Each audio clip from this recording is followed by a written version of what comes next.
I will begin. I hit record, don't worry. Would you like to see it? I will begin with a word of prayer. Ahem. Ahem. You see somebody called somebody else ugly? She call you ugly. She call you ugly, it's okay. It's fine. It was usually. I is I mean, that is pretty cool. It's an Instagram filter on it. oh. That is ugly. Yeah. All right. So let's see here. Oh, I will begin with a word of prayer. So, dear Heavenly Father, we thank you for this day. I thank you for these students. Just ask you to bless our work today, Lord. In your name I pray. Amen. All right. So, we are now into chapter 9. And chapter 9 is on Euclidean geometry.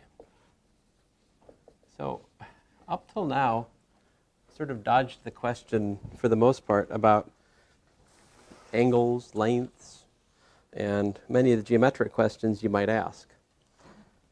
So today, I'm going to define a couple of notions, in particular the inner product and also the norm of a vector. And with these concepts, we can talk about the length of a vector or the angle between two vectors, generalize the notion of perpendicularity, or like two vectors being perpendicular. We say they're orthogonal in here. All right, these are things we'll do. Let me get straight into it.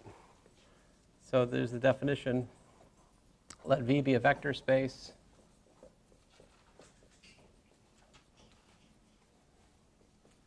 over F, and this is either going to be R or C, all right? Then an inner product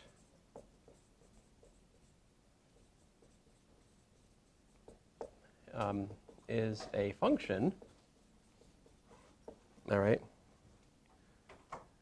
that, say, takes x comma y and maps it to x, Langle x, y, wrangle, an element of F, all right, such that for x, y, and z in your vector space and scalar c, we have the following. A, we have additivity in the first slot. X plus y comma z is equal to the inner product of x with z plus the inner product of y with z. Part B, we have, in fact, the ability to pull a scalar out of the first component. Inner product of cx with y is c times the inner product of x and y. So taken collectively, items 1 and 2, I would refer to as linearity in the first slot of the inner product. All right, this is what A and B give us collectively.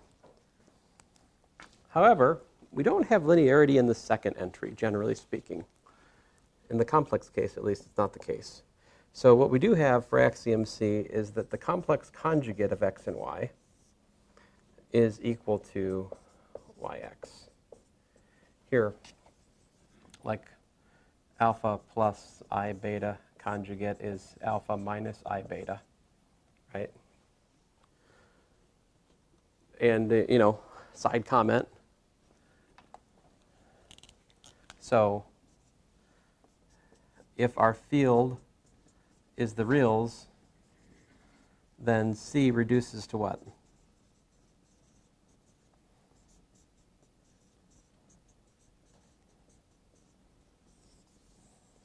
So in the case of we're working with a real vector space and a real inner product, part C of the definition just says that the real inner product has to be symmetric. That it doesn't matter if you do x inner product y or y inner product x, the answer is the same. Symmetric. Why do we not say commutative? You could say commutative, but we usually say symmetric. And then, we certainly would say that the dot product is commutative. That's a typical, oops, you got me. Inner product of x and x is greater than 0 if x is not equal to 0. All right. So this is an inner product. Now, what's the purpose here? Well, furthermore, we can define an induced norm, which we use this notation for. So this is a mapping from the vector space to the reals by, here it is, the norm of x is equal to the square root of the inner product of x and x. X in V. And this is either f equals to r or c. So this is the so-called induced norm. What is it? I'm happy to explain. I just couldn't read all the way over there. Oh, I'm sorry.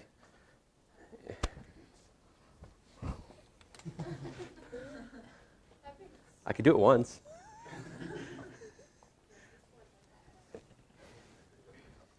All right. Sorry about that. And I've used the worst color possible to do that. Edge of the world writing. My apologies.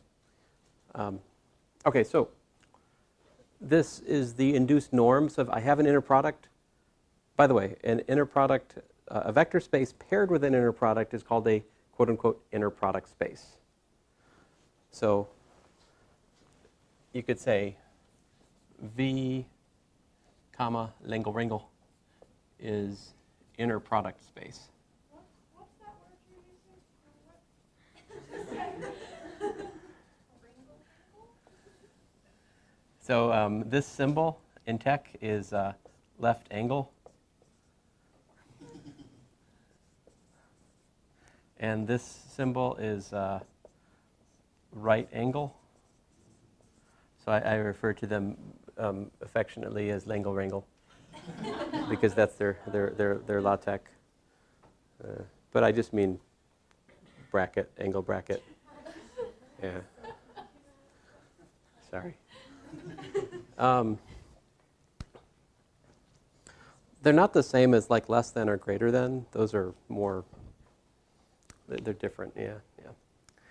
Now, so a vector space paired with an inner product is an inner product space. A vector space paired with a norm is called a normed linear space. We can prove that, in fact, the norm of course, the norm of x is greater than or equal to 0. We have that the norm of x plus y is less than or equal to the norm of x plus the norm of y. We have that the norm of a constant times x is equal to the absolute value of the constant times the norm of x. These things are all true for the induced norm, all right? These things are all true for the induced norm.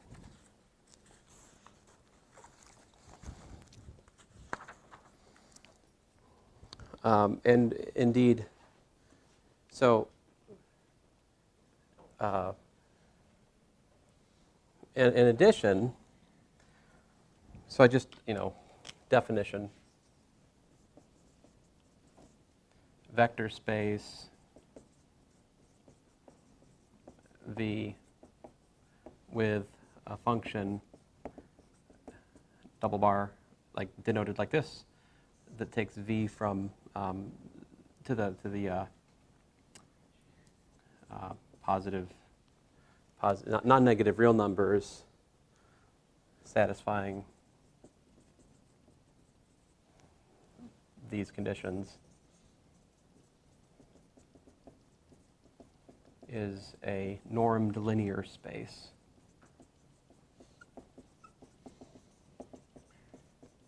Which, of course, you might call an NLS. This is a normed linear space. So what I'm claiming at the start of all this is that if you have an inner product space, you can build a norm from it, the induced norm. And so any inner product space is also a normed linear space with respect to this norm. So that's kind of nice. But it's more than that. You also have this Cauchy-Schwarz inequality. So this is in addition. This together just defines a normed linear space. We also, in the case that the norm is induced, have this nice relation.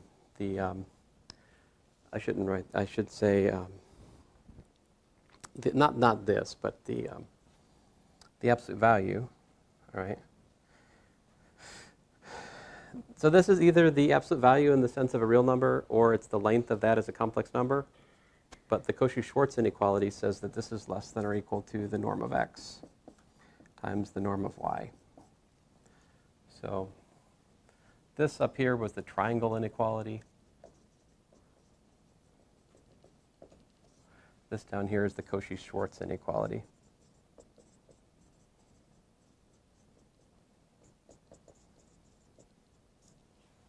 Okay.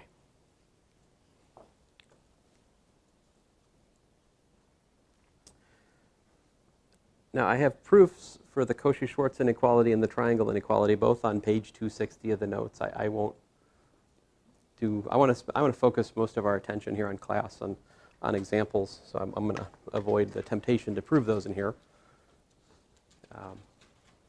But I wanted to put this out in the front of us. Like in the past, I've defined inner product space and then talked about it for like 20 minutes, then talked about the norm. But I think it might be helpful to define them both at the start, so we can look at both the inner product and the norm for my examples, like parallel. So let's do that.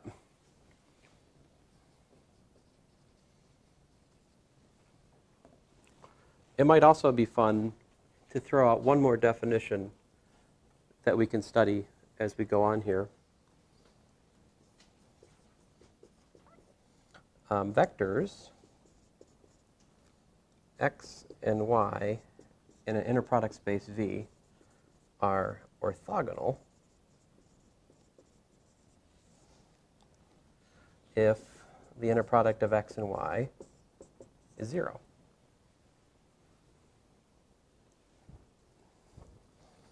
S, a subset of V, is an orthogonal set if every pair of vectors in S are orthogonal. So you take any two vectors in S, take their inner product, you get 0. That makes the set orthogonal. Okay. So let's look at some examples. Example number 1 would be V equal to Rn with the inner product of x and y just being x dot y. So just the plain old dot product is an inner product. In fact, that's really what got this all started, right? Calculus 3, we studied dot product. We discussed length and angle, everything in terms of the dot product. So one of our main orders of business here is to try to abstract that idea to an arbitrary vector space. But this is at the start of everything, right? So, I can give you a more specific formula, right? So what's xy actually equal to? It's like x1, y1, x2, y2, plus xn, yn, right? And you can easily check that that satisfies the axioms for an inner product, right? It's commutative, which is to say that, it's symmetric. And how about the inner product of x and x? What's that?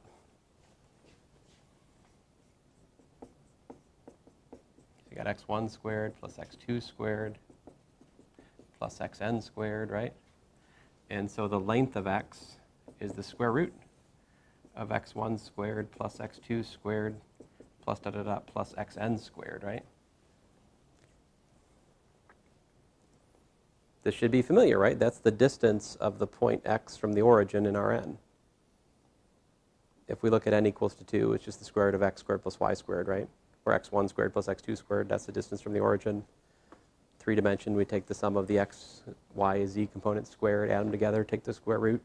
That's the distance from the origin to x, y, z. This is true, right? Search your hearts.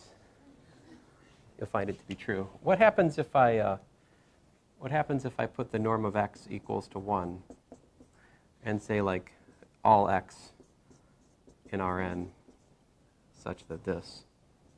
What's this? This is called the ball. This is not the ball. This is the sphere, the n minus 1 sphere, actually.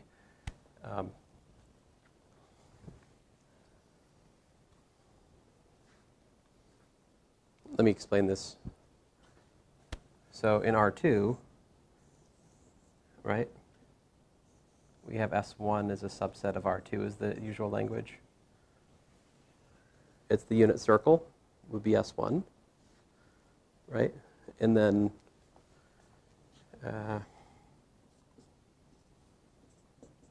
about we can talk about S2, right?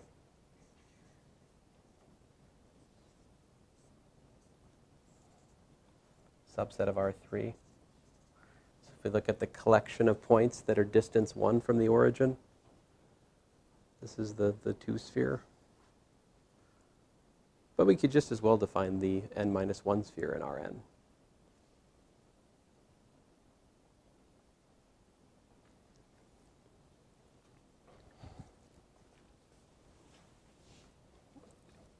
Example 2. We could take v equal to R2, let's say, for the sake of discussion, with the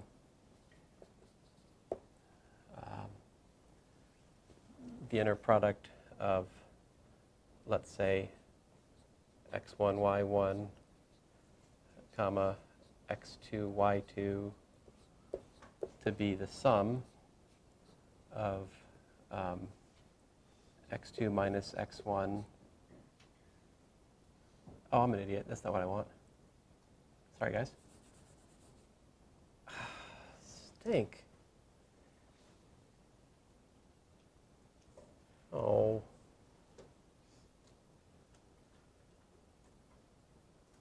Oh, I'm sorry, guys. I'm getting off track here. x1, x2, plus 2, y1, y2. I mean, here's a different example. This is not the dot product, right? It's something else. I put a 2, right? But if you sort through the details here, you can prove that, and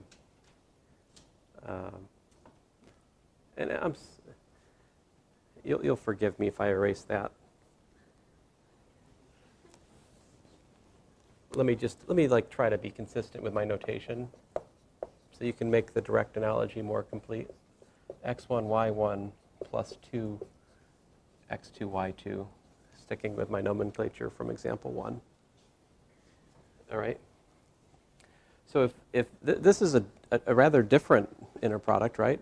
I mean, is it an inner product? What happens if you take x with x? What do you get?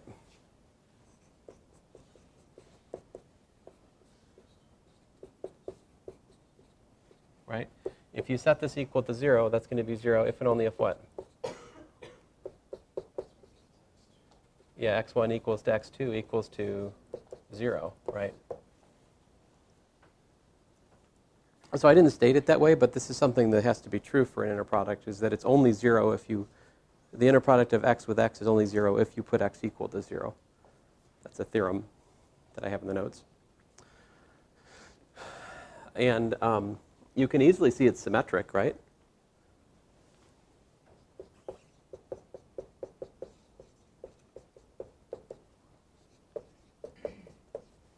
So there's symmetry.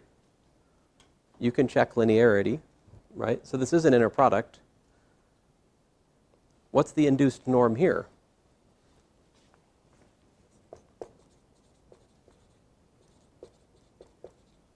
If we look at the length of x, let's say sub 2, for example, 2, okay? That would be the square root of what? Yeah, x1 squared plus 2x2 squared, right? Yep.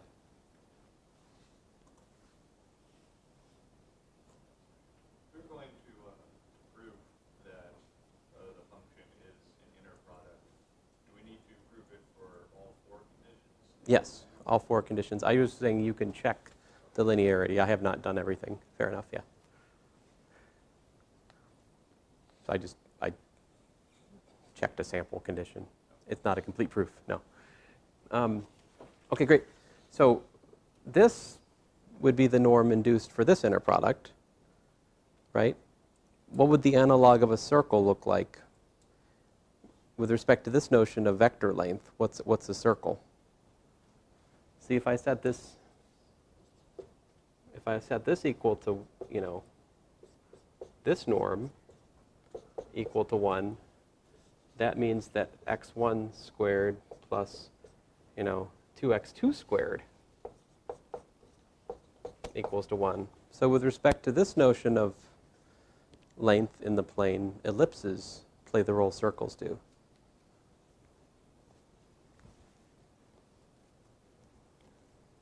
So you have the question is what defines a circle? Well, if the circle is the set of points that are the same vector, the same length from the origin as defined by your norm, then a circle might look different in different choices of geometry. You can define different norms on the plane. So this is the usual circle looks like this, right? Yep. Oh, yeah, so you say that not every norm, has an inducing inner product, but does every inner product induce a norm? Every inner product induces a norm. However, not every norm is induced from an inner product. That is true.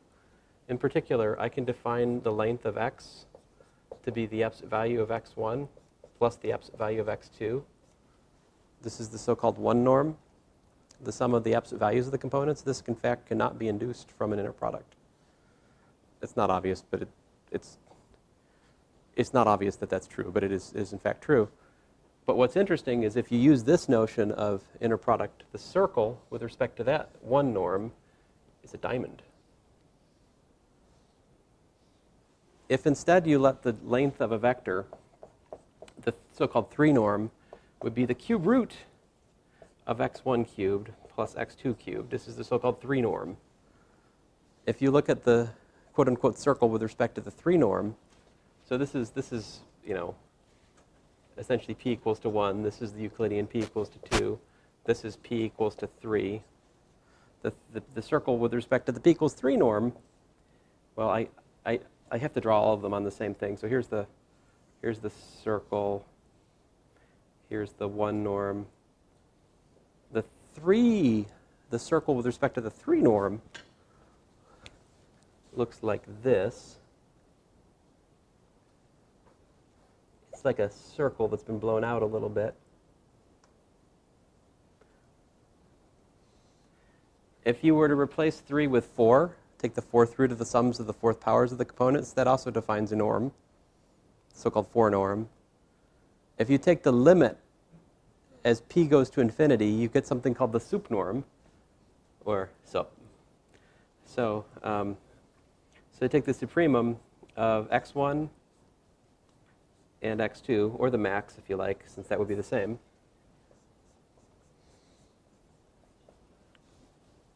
This is the p equals infinity norm, and the circle there is a square. In other words, the set of vectors in the plane which have distance 1 from the origin as measured by this notion of norm is actually a square. So, we're entertaining the idea that distance can be differently defined than the Euclidean distance. At the same time, my title for the chapter is Euclidean geometry, so I'm mostly focused on that, yeah. So I'm still confused. So Uh-oh. the sub 2 in the induced norm, the sub 3 in the induced norm, what is that exactly? Oh, this was a different sub 2. I should call it sub Pac-Man, because this is a weirdo. Let me put a Pac-Man here. This is a different inner product, obviously, than this one. Oh, so you're just saying for different examples? For a different example, yeah. Oh, so it doesn't No, there's no reserved notation for this. I mean, this could be something like the inner product could be something like a score in a class. Maybe you've got an assignment which has weight 1. The first assignment has weight 1. The second assignment has like weight 2. You might look at this sort of inner product for such an application as that. But I'm fond of this discussion, and I'm wasting entirely too much class time on it. My apologies. But I find it very amusing that as p goes to infinity, you get a square. See, because if you've ever taken a philosophy class, you'll hear philosophers throw this phrase around. It's like squaring the circle. It's an absurdity. It's not an absurdity. You just use the soup norm. We've been doing it for like 150 years in math. Where you guys been? It's not a big deal. The square is a circle with the right understanding of what a circle is generally. But yeah, they won't care. But okay, so let me move on with my examples.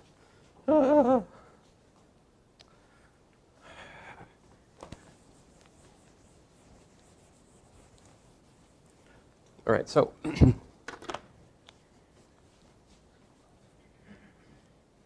V equals to Rn by n.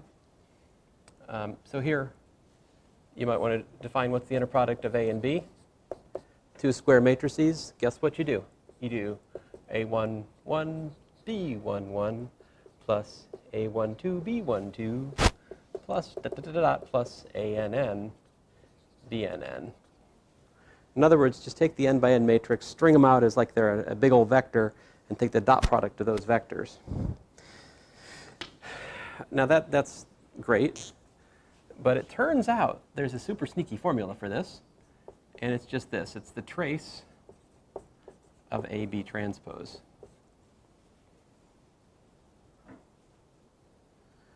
That actually is the same formula. If you don't believe me, would you believe me? Oh, an actual example? Okay, so let's see here. 1, 2, 3, 4, my favorite matrix. 8, 6, 7, and then x. Here's the question. Choose x if possible to make these orthogonal. Can we choose x to make these matrices orthogonal? All right, so here's the definition. This is 8 plus 12 plus 21 plus 4x. Do you see what I'm doing? I multiply corresponding. So I don't actually use this formula to do it. I just do it directly from my initial definition.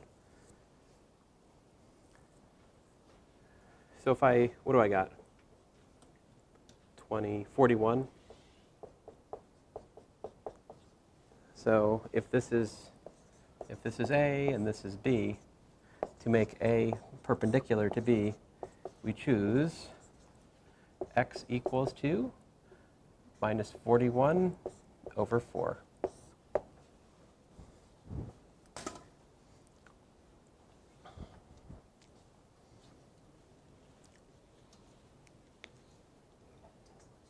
Make that a test question? Yes. I do tend to ask things that are at this level of computation on the next test. It is something that happens. Look, how would you prove symmetry here?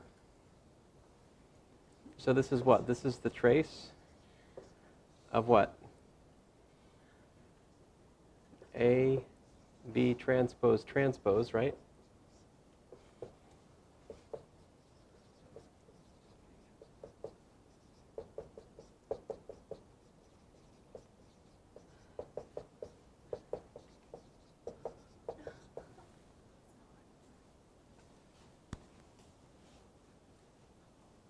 Is a matrix equal to its transpose? No, not generally speaking. But what is the trace? Trace is the sum of the diagonals. The diagonal is fixed under transposition. This calculation is reasonable. So there's why it's symmetric. What's the length of A?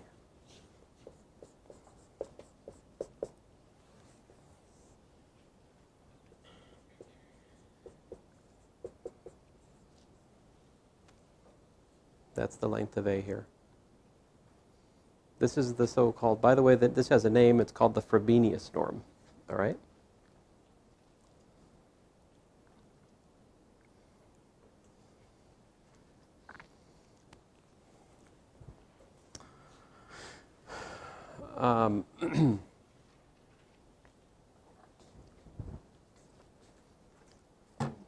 So my next example, this is, you know, good grief.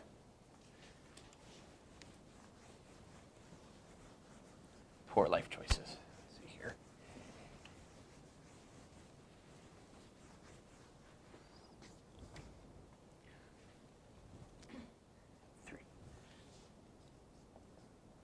If we look at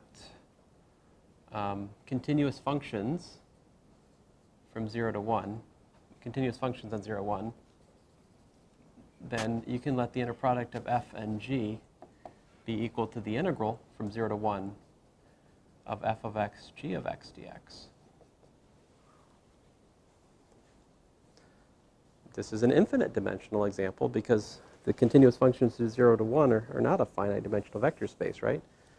But nevertheless, this is a definition you can give, and it's easy to check that, first of all, C01 is a vector space, right? Because the sum of continuous functions is a continuous function. The scalar multiple of continuous functions is continuous, right? So you can check that that is indeed a vector space. And it's easy to check the axioms here, right? Like additivity just corresponds to that corresponding property for integration, right? And you can pull constants out of an integral. Why is it that the one that's kind of interesting to look at is what happens when we take f with f?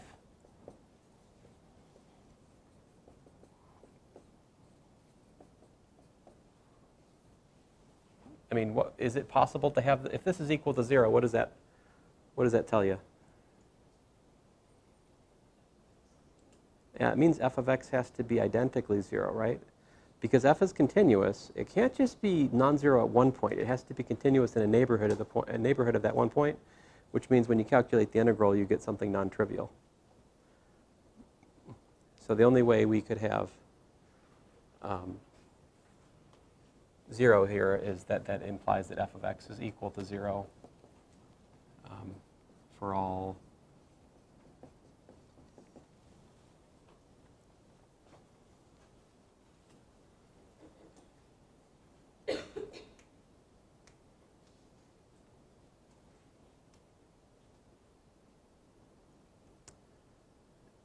All right, so, a particular example, if we look at the inner product of x and x, we have the integral from 0 to 1 of x squared dx, yeah? Which is x cubed over 3, evaluated from 0 to 1. This is the part of calculus you guys like. Am I right? 1/3. So what's the length of x? The norm of x in this context is 1 over the square root of 3. X is a vector of length 1 over root 3 in this context.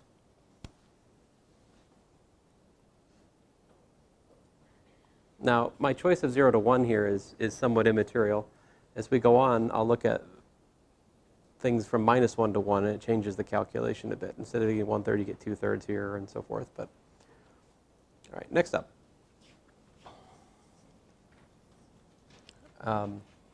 If we looked at Cn as the inner product of z and w equal to z1 w1 conjugate plus z2 w2 conjugate plus zn wn conjugate. You need the complex conjugate there in order to get the necessary sesquilinearity. Like what happens if we take the complex conjugate of zw? How does complex conjugate work?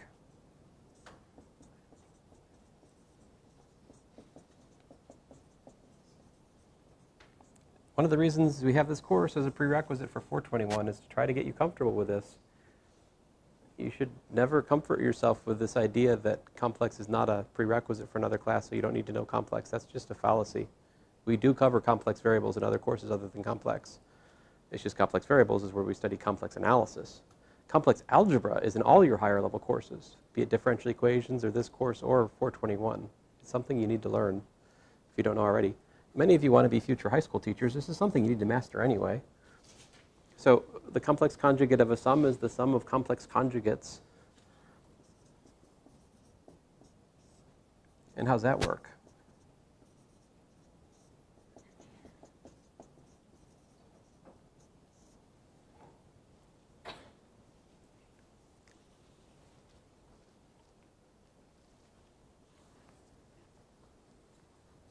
Remember, this is Z1 conjugate W1 conjugate conjugate plus Z2 conjugate W2 conjugate conjugate, which is kind of silly to write because what's the conjugate of the conjugate? Just the thing again, right? So I can rewrite that, and these are complex numbers, so they commute.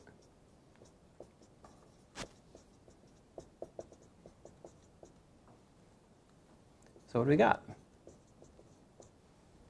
After we take the complex conjugate of the definition, properties of complex conjugate, work through, what do you got? You got W is Z.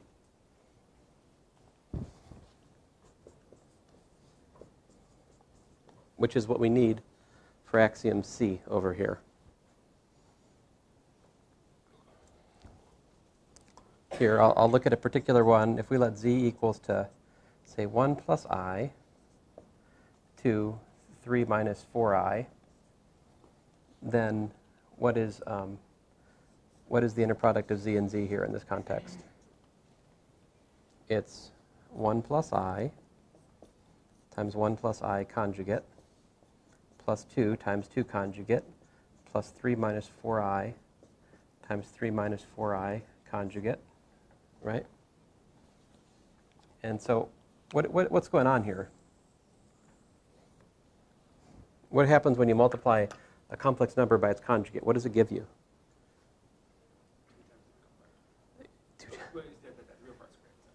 It gives you the absolute value squared of the complex number, or the modulus squared. It's the length of the complex number squared is what it gives you. In other words, this gives us 2 plus 4 plus, well, 25. So that's the sum. That's the sum. So like the length of the first one is square root of 2. This is complex number with length square root of 2. 2 is a complex number with length 2. 3 minus 4i is a complex number with length 5. Because the square root of 9 plus 16 is the square root of 25, which is 5. This is length 5 squared, 25. Anyway, so the length of Z, this complex 3 vector, is the square root of 31.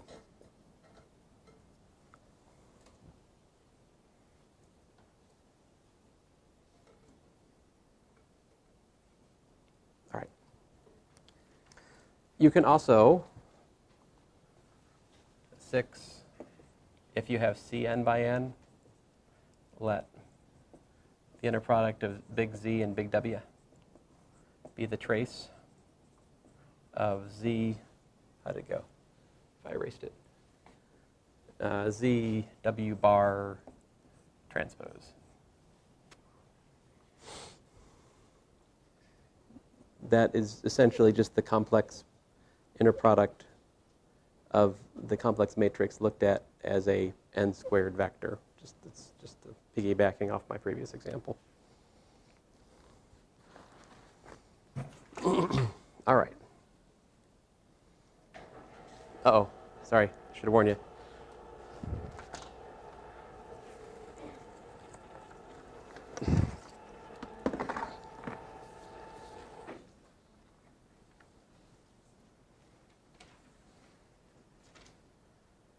I know you're all, like, feel unfulfilled at this moment because we haven't, done that thing that we do yet. So let me eventually to let you guys know where we're going with this discussion. At the moment, I'm just trying to get everything out in front of us, give you a sense of how we define inner products for our standard examples. we've pretty much done that at this point. So I'm going to spend the next 10 minutes trying to recover all of the theorems that I have thrown under the bus and not talked about so far today. Come on. You can do it. You don't want to attend Calculus 2, right?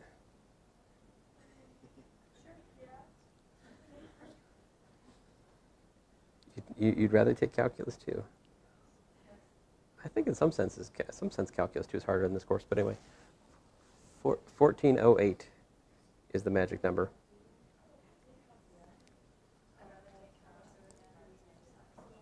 $14.08.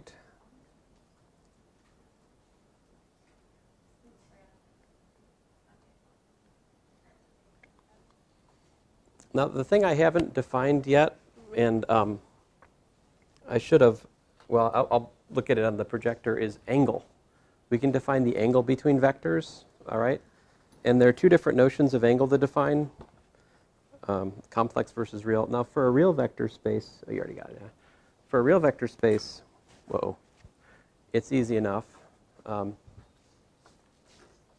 the thing is, we have that the modulus of xy is less than or equal to the norm of x times the norm of y. Okay? And so what that says is that if we look at the absolute value, or more generally the complex length of the inner product x and y, divided by the norm of x times the norm of y, that's less than or equal to 1. This is always true. But in the case that we're working in the real field, we can say minus 1 is less than the absolute value. Excuse me, minus 1 is less than the inner product of x and y, norm of x times the norm of y is less than or equal to 1. So this is both of these, this whole discussion here, I'm assuming x and y are not equal to 0. If x and y are not equal to 0, we can use the Cauchy-Schwarz inequality to motivate defining the angle between the vectors. All right? And one of the things I neglected to say here so far, and I probably should say a word about, is that even for a complex vector, if you have a complex inner product space, there is an underlying, every complex vector space is also a real vector space, right? Because you can just restrict the scalars to be reals. And so like if I take C2, it's a two-dimensional complex vector space, right? But it's also a four-dimensional real vector space. So I can always take a complex vector space and look at it as a real vector space. I can also take a complex inner product space, like a complex vector space which has an inner product in that sense, and I can construct a corresponding real inner product from that complex inner product like this. So the underlying real inner product, it's just defined to be the real part of the complex inner product, and you can work out that it works out nicely actually. Here's, for example, if I had z equals to 1, 1 and w equals to minus I1, then the complex inner product of this and that is 1 times w, the conjugate of that, which is I. So that gives me I plus 1. I plus 1 is the complex inner product of these two vectors. The corresponding real inner product is just the real part of this, which is just 1. So they're different concepts, but they're both available for a complex vector space.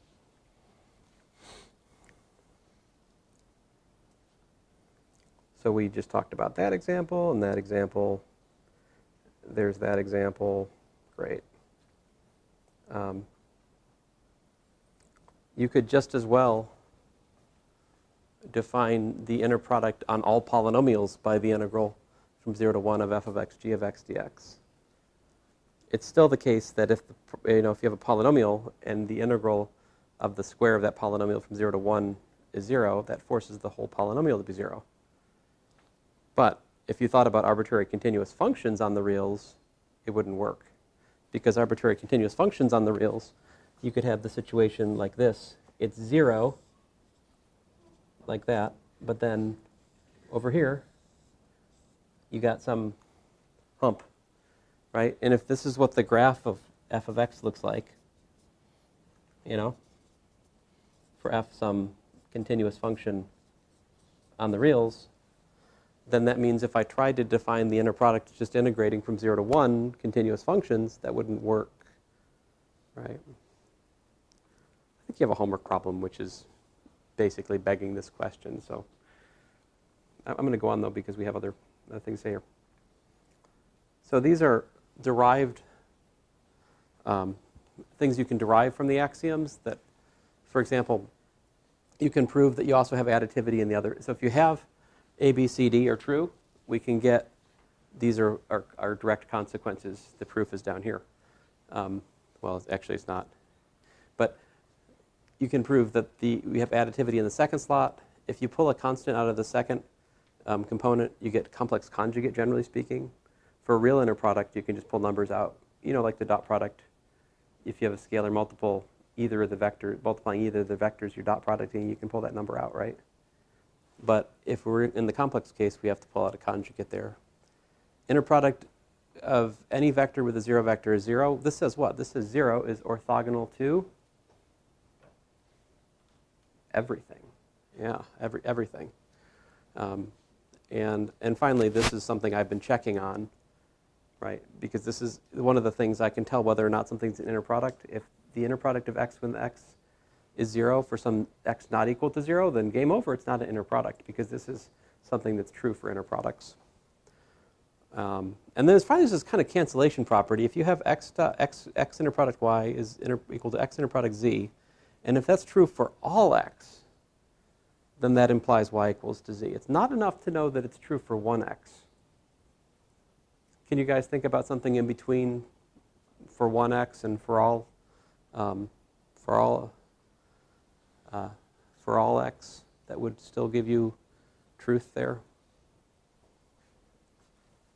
in a vector space?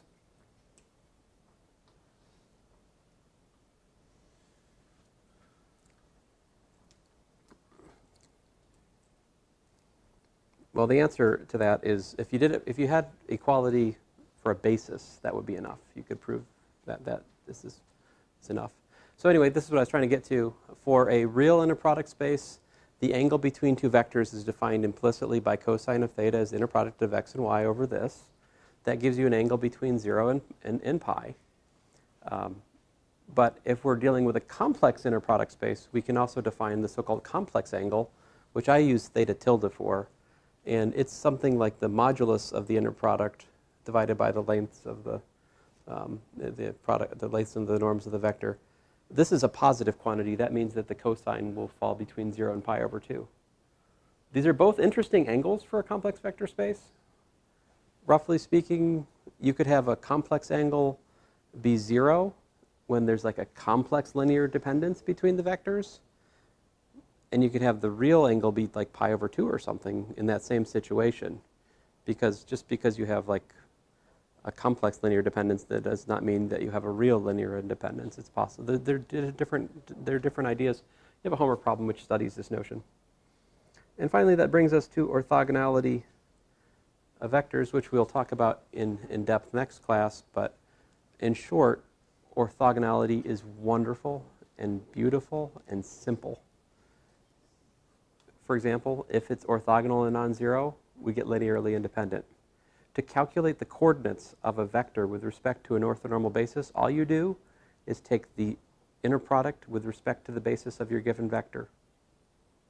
All right? And there's many other really nice things that we'll show you next time. So we'll start here next time. Thanks, guys. I have a question. Yep.